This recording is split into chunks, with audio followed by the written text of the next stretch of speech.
Start recording. Stop recording button. Hello everybody, today we have Thomas Acasello here with us, and today he's going to share his story about when he was going through his anxiety and panic attacks. Well, good afternoon, ladies and gentlemen. I hope everybody is having a good day. So I wanted to share my story because I'm hoping that by sharing my story, it will help, someone, at least someone, or if not someone, a lot of people. So, here it goes. So it all begins, and I also have an update after my story. I also have an update about James and his current ex-girlfriend, Lindsay. So we have a lot to cover here. Okay, so here we go. So it all started in May of 2016. Baby boom. It was a Monday afternoon. Double tap to show high call controls. Message. We were on our way to Alert. Sorry, I can't talk right now. Button. and all of a sudden, this weird feeling Pause. came over me. I felt like I was going to pass out, and it was a really scary feeling. And as quickly as it had come, it left. The feeling left. So, at the time I thought it was a little bit weird, but I didn't think anything of it. Then,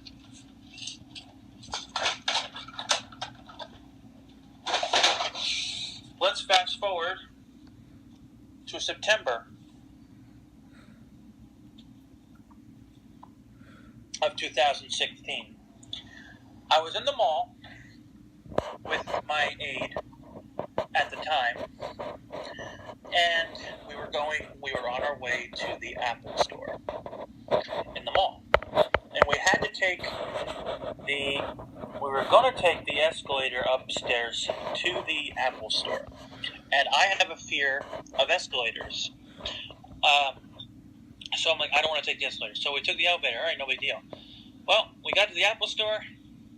We waited a few minutes. The technician came over, and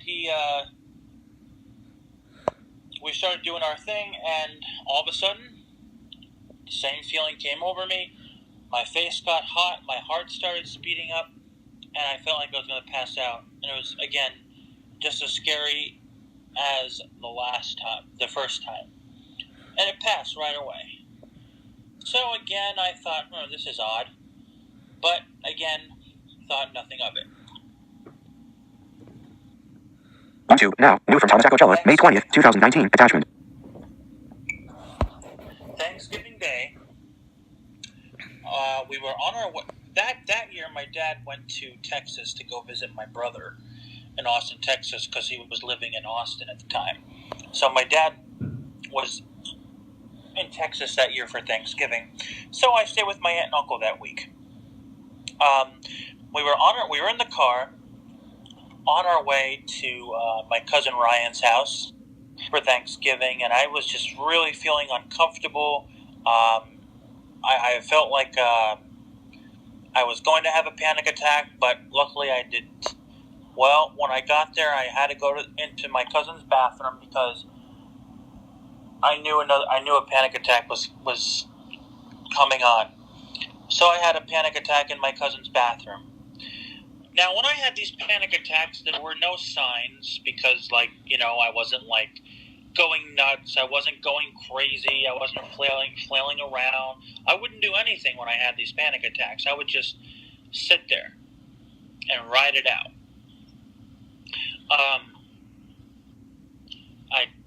So anyway, there were no signs.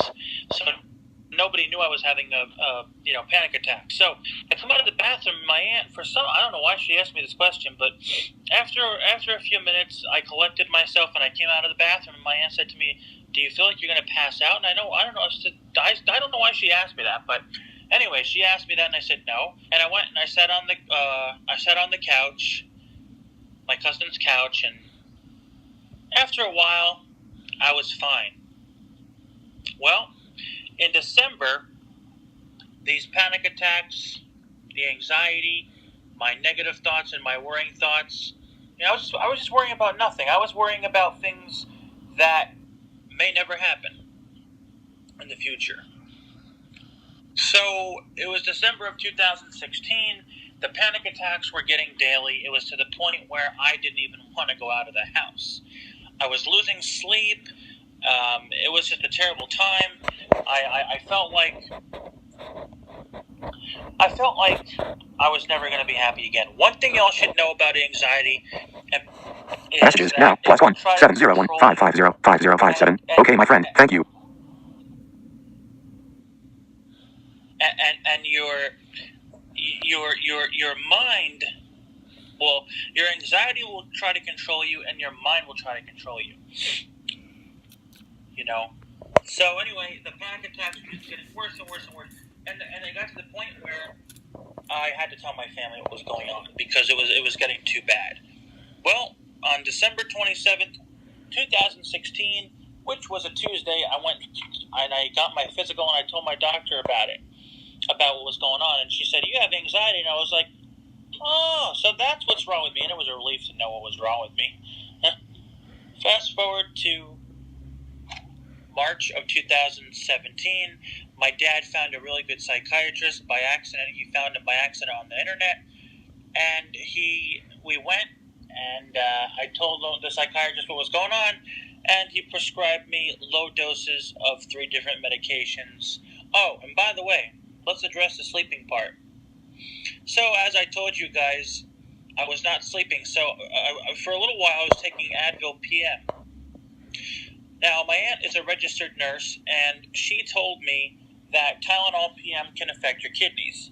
So, I stopped taking Tylenol PM, and I've been taking Benadryl every night to help me sleep since February of 2017. Anyway, so we did have to tweak the medications a few times. But then we finally got it, and honestly, the medications gave me my life and my happiness back. Now, what I want to say here is this: if you are having anxiety and panic attacks, and whether you believe or don't believe in medications, you might want to go get help for this. Now, the other thing I want to say about medications is if you decide to get help for this, and if you decide to get on medications, don't think that the medications are going to make you feel better right away. They're not, don't think, oh, okay, I'm on medications now. Tomorrow or the next day I'm going to be fine, and this is all going to be over. No. Everybody's different, but for me, it took me over a year to feel like myself again. They say a minimum of 6 to 8 weeks for the meds to get into your system.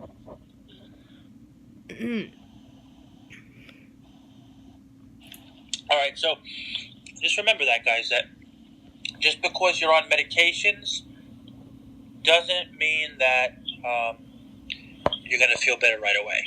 It takes time. Yep. So that's my story. Thank you for sharing your story. Now, do you want to share the update quick? Sure. So the update is that this morning, first of all, I talked to Lindsay's Lindsay, James's ex-girlfriend, current ex-girlfriend, and what happened this morning was, well, let's recap really quick. So on Saturday, his parents bailed him out of jail again, okay? Yesterday, he went to her house and he wouldn't leave for an hour.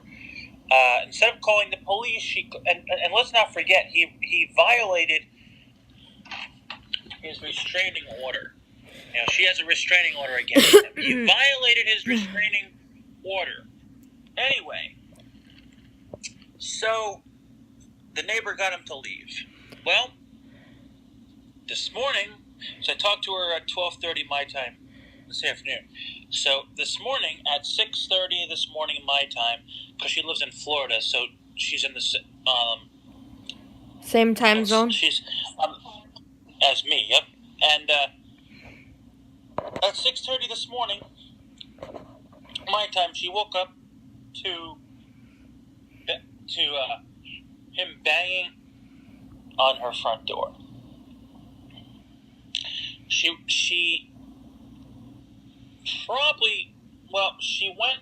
I was going to say she probably should call 911, but how would she know it was him? She didn't know it was him. So anyway, she went to the front door, asked who it was. It was him. She told him to leave. He did not leave. Instead, he went on her deck, and just he was there. She said he was there for an hour. I don't know what he was doing, but he was there on the deck for an hour. Okay, somehow this is where it gets crazy. Somehow, well, first of all, her bathroom window was open.